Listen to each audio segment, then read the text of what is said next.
होते भारतीय जनता पार्टी आणि काँग्रेसमध्ये. यावर्षी भारतीय जनता पार्टीचा चेहरा कोण असेल आणि काँग्रेसचा चेहरा कोण असेल आणि कुणाच्या नेतृत्वाखाली या दोन्ही पक्षामध्ये कोण जिंकून येईल असं तुम्हाला वाटतं? आता बीजेपीचा चेहरा तर संभाजी पाटीलच राहणार आहे.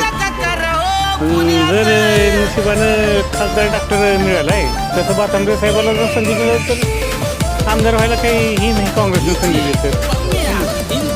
तुम्हाला काय वाटतं भातांबरे डॉक्टर साहेबांच्या रूपामध्ये यावेळेस जीत भेटेल का? म्हणजे चुरस होईल का संभाजीराव? होईलच की होणार नक्की होणार. अशोक भैया यांचं कसं वाटतं तुम्हाला? मागील 2 टर्ममध्ये त्यांना पराभव करावा लागला जर त्यांना यावेळेस तिकीट भेटेल का त्यांना? आता बघा ती पक्षाचं आहे आपल्या हातात काय.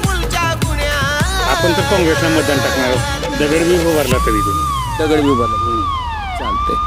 आता जी संभाजीभाईची जी जनसन्मान यात्रा आहे या यात्रेबद्दल आपली काय प्रतिक्रिया? म्हणजे प्रत्येक गावाला भेट द्यायला लागली त्यांनी आपल्या बी गावाला एक तारीख दिलेली आहे 2-3 तारीख आहे त्या यात्रेला त्यांनी येणार आहे